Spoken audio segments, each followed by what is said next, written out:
Good morning. It's Mission Tuesday, and on Tuesdays we look at the Ten Commandments. We've been working our way through those, and I've suggested to you that ground zero for missions is the family, and ground zero for the family are the Ten Commandments. They provide a pathway for us in living the Christian life. And just 10 commandments. It makes obedience so simple, doesn't it? Just 10 little commandments. And then some of them are so short that you almost fly over them without even thinking. Last week we looked at the 6th commandment, do not murder. And we're like, okay, haven't murdered, never will, let's move on. The 7th commandment is like that in verse 19 of Deuteronomy chapter 5 that we come to today. It's do not commit adultery.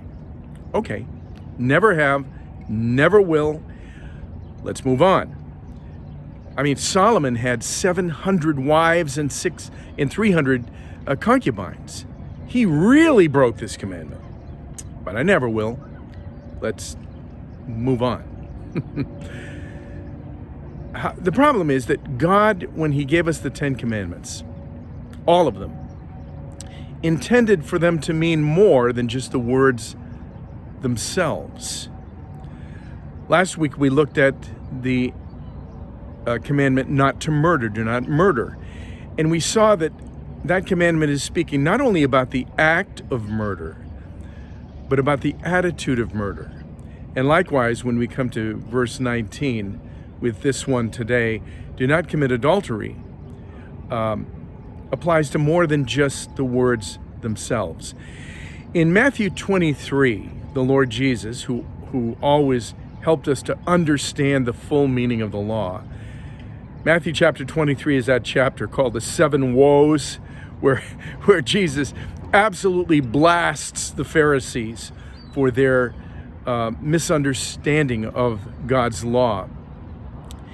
And in Matthew chapter 23, he suggests that the Pharisees' practice of the law is like straining a gnat and swallowing a camel. In other words, the Pharisees were so careful to go through every little part of the law, every jot and tittle, every single word of the law, to obey it completely. And yet they didn't get the big picture, and so they swallowed a camel because they didn't understand the full meaning of the law, because they focused only on the words themselves. Last week we looked at the act of murder. This week the act of adultery. And I want to suggest to you that as with the act of murder, the act of adultery is not speaking, this commandment, not speaking just about the act itself, but much more. And so there are 3 levels of meaning to this commandment. First, it does refer to the physical act of adultery, the unfaithfulness to a spouse, sleeping with a man or a woman, not your husband or your wife. So it does refer to the act of adultery.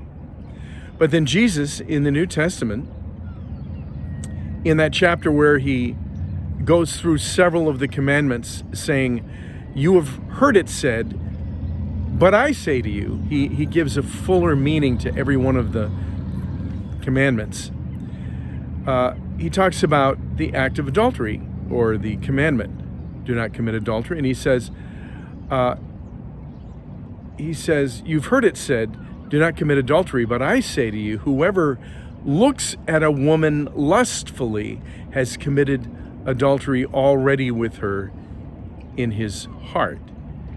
And so there is the second level of meaning, not just the act of adultery, but the thought of adultery, the inward adultery, the adultery of the heart. And then all throughout the Bible, the word adultery is used to speak about the unfaithfulness of the believer to God.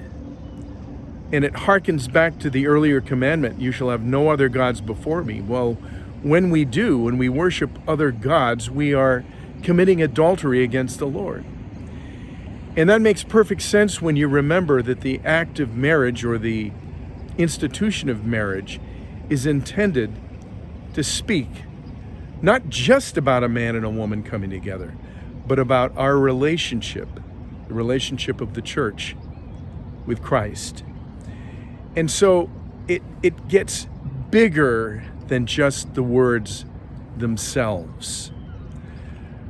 And so this little commandment, do not commit adultery, really is a call to our faithfulness in our relationship with a spouse, as well as our heart relationship, as well as our relationship with God.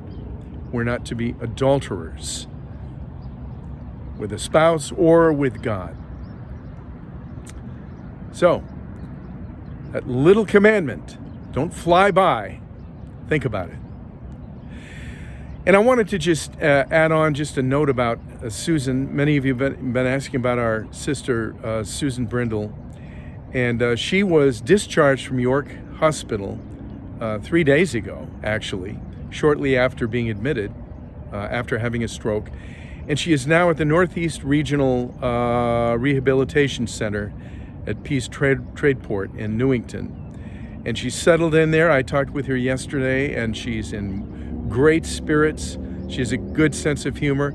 And physically, she's doing fine. There don't seem to be any effects from the stroke physically, but she has some word retrieval issues, and so it's hard for her to sometimes finish a sentence or find the word she's looking for. That's why she's there at the rehab, and they'll be working on that. And continue to pray for Susan. And also, thank you for praying for me. I had COVID. I am now at the, I think it's the 6th day, so I don't have any symptoms.